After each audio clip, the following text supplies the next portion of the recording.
Bună ziua tuturor și bine v-am regăsit la o nouă etalare. De această dată va fi cu o singură variantă de răspuns. Să vedem de ce sunteți singur sau singură de foarte mult timp și nu reușiți să găsiți pe cineva care să vă fie alături, un partener, o parteneră și așa mai departe. Bun, hai să vedem de ce sunteți singură de atâta timp. Unde este problema? Hai să vedem. De ce sunteți singură de atâta timp? Wow! Aici văd că sunteți femei care iubiți cu intensitate.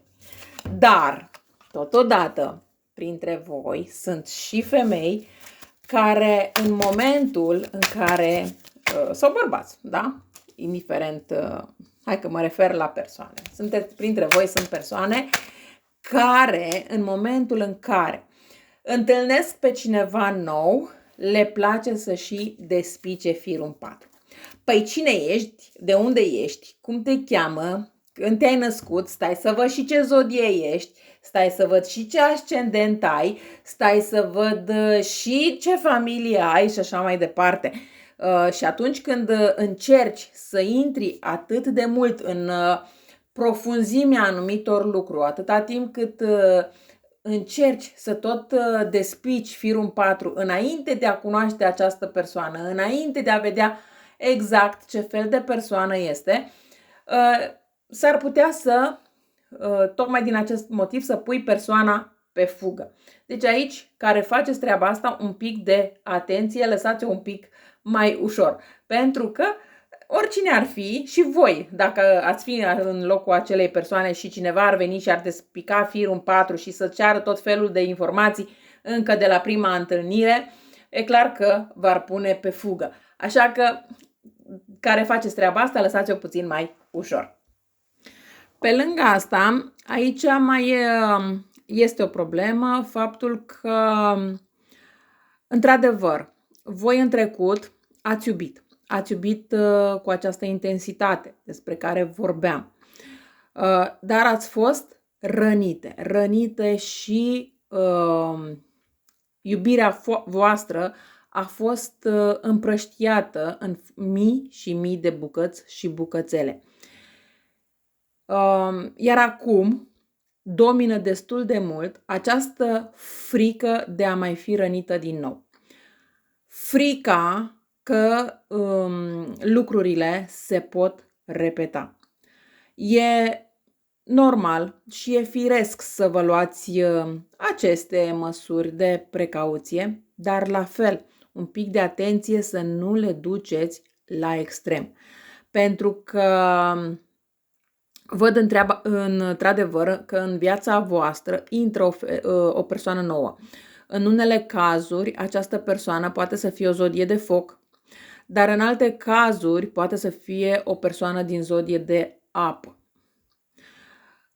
Dar dacă voi mergeți cu frică, mergeți cu această frică de dezamăgire și nu lăsați un pic lucrurile să decurgă de la sine, așa cum am spus puțin mai devreme, puneți oamenii pe fugă. E adevărat că printre voi, din câte văd aici, sunt și persoane cu dorință de control. Să știți voi încă de la prima întâlnire cu cine vorbește, cu cine se întâlnește, cu cine scrie mesaje și așa mai departe. E clar că este din nou o formă de toxicitate, o formă care pune persoana pe fugă. Pentru că această formă de control nu este bună nici pentru voi, dar nici pentru cealaltă persoană. Dacă vreți să aveți o relație sănătoasă, în primul rând, voi trebuie să fiți stăpâne pe voi. Pentru că dacă persoana vă place și îi place încă de la început de voi, de felul vostru de a fi, lucrurile pot merge într-o direcție pozitivă. Dar dacă de la început persoana îți spune vezi că ești prea geloasă, vezi că ești și n-ai motive, vezi că încercați să aveți mai multă încredere în voi, pentru că nu trebuie să vă fie frică de faptul că această persoană pleacă. Pentru că pleacă această persoană, vine o alta. Nu e nicio problemă, dar depinde și de voi cum gestionați lucrurile. Aici mai spun că nu ai fost pe deplin deschisă din inimă, ai fost mereu atentă, vigilentă, calculată, dar acum inima ta vrea să iubească din nou. Dar frica de a fi rănită din nou a ținut porțile întredeschise. Vrei dragoste, dar vrei și granițe. Iubirea nu vine cu granițe. Iubirea nu vine cu control obsesiv. Iubirea nu vine cu acea gelozie dusă la extrem. Trebuie să iubești fără rețineri, chiar dacă uneori doare. Pentru că iubirea mai și doare. Indiferent de situație.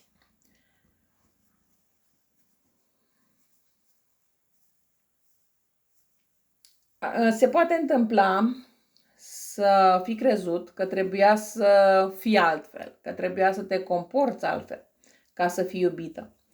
Că dacă ești prea intensă, prea profundă, prea sinceră, vei speria.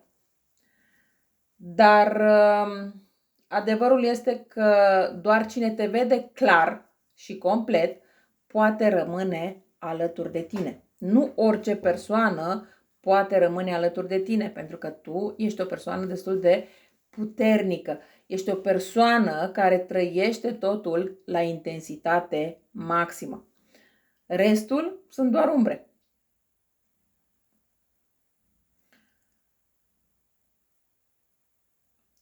Tu nu ești o femeie pe care cineva să o ia doar pentru că are nevoie.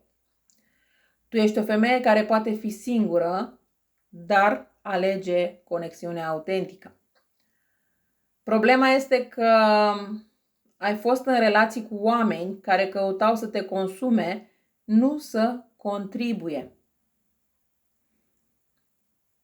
Aici tu, în primul rând, ai putea să te consideri că nu ești o persoană singură, ci ești o persoană selectivă.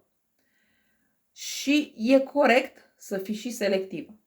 Este foarte corect și foarte bine, doar un pic de atenție să nu duceți totul la extrem sau să nu faceți asemănări între persoane din trecut și persoane pe care le cunoașteți acum. Pe lângă asta, partea ta feminină a fost în defensivă, ai dus greul, ai controlat, ai analizat.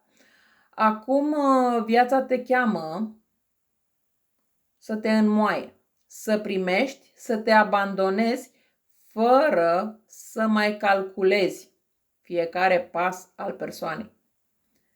A fi vulnerabilă într-o relație nu înseamnă a fi slabă. Pentru că tu ești o persoană care are foarte multe de oferit. Aș putea să zic că uneori oferi prea mult.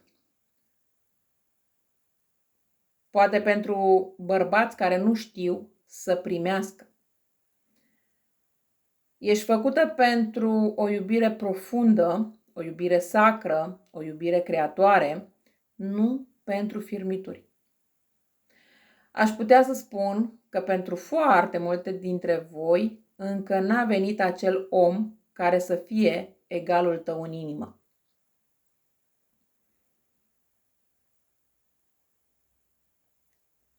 Universul ți-a cerut această perioadă de singurătate ca să te reconectezi, să nu mai cauți aprobare din afară, să nu mai cauți validare din afară, Să nu mai stai să vezi dacă bărbații te văd frumoasă sau inteligentă sau mai știu eu cum. Ci tu trebuie să te iubești tu pe tine în întregime, fără compromisuri. Nu, dacă voi ați considerat că această perioadă de singurătate e poate o pedeapsă de la Dumnezeu sau este o pedeapsă nu știu din ce motive, să știți că nu este o pedeapsă, ci este o inițiere. Este ceva ce Dumnezeu vrea să te facă să înțelegi că trebuie să pui mai mult accent pe tine, să te iubești mai mult pe tine și abia apoi să pui accent pe cel de lângă tine. Ești pe punctul unei transformări majore când vei înțelege și vei ieși din acest ciclu. Nu vei mai accepta niciodată mai puțin decât adevăr, loialitate, profunzime și chiar miracol. O relație nouă poate veni, dar doar dacă și tu renunți la vechile tipare și vezi totul cu ochi noi. Adică dacă înainte ai avut un bărbat dintr-o anumită zodie și acum întâlnești alt bărbat din aceeași zodie, nu înseamnă că face la fel. Dacă înainte ai avut un bărbat brunet, blond, roșcat, ce știu eu cum, și acum întâlnești iarăși acel tipar, să zicem așa, brunet, blond, roșcat, asta nu înseamnă că e la fel. Comportamentul său este la fel. Da? Deci aici trebuie să privești ca și cum ai renăscut din nou și acum întâlnești oamenii pentru prima dată și nu știi fiecare ce comportament are. Cam așa trebuie să te comporți în această perioadă. Pe lângă asta, mai este un adevăr destul de dur și poate pentru o parte dintre voi poate părea inclusiv destul de brutal, dar voi sunteți persoane care nu mai acceptați superficialitate. Pentru că ai fost aleasă pentru o iubire sacrală, nu pentru ce se nimerește. Dar iubirea aceea nu vine când te ascunzi, controlezi sau negociezi. Vine când abandonezi total și devii întreagă în absența celuilalt. Așa că încercați să vă lăsați duse de val, încercați să nu mai despicați firul în patru și să nu mai faceți atât de multe asemănări între persoane, între culoarea părului, între zodii, între ce știu eu, fiecare în funcție de asemănările pe care le faceți. Nu mai faceți asemănări între persoane din trecut și persoane din prezent. Și veți vedea că iubirea vine inclusiv și la voi. Hai să vedem cam cât de repede intră iubirea în viața voastră.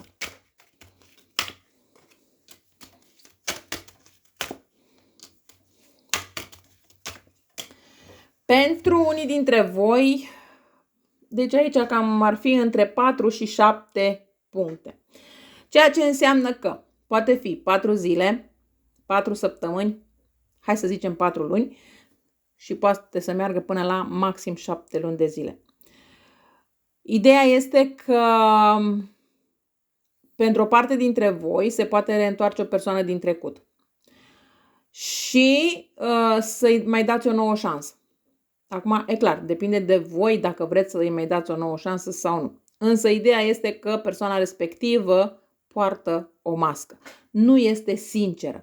Nu este... persoana nu s-a schimbat. Da, vine și spune, stai că m-am schimbat, nu mai fac, nu mai dreg. Nu e așa. De asta vi se și cere să mergeți spre o persoană nouă. E clar că depinde de fiecare dintre voi ce vă doriți pe mai departe. Dacă vă doriți această persoană din trecut sau și participați la aceleași lucruri sau mergeți spre o persoană nouă și cu totul un drum nou. Dar și un comportament nou și așa mai departe. Dar bineînțeles că este alegerea fiecăruia dintre voi. Cărțile de tarot v-au dat doar un sfat. Restul ține de fiecare dintre voi ce face pe mai departe. Eu cam atât am avut de spus pentru voi. Vă mulțumesc că m-ați ascultat și vă doresc o zi cât mai frumoasă în continuare. La revedere!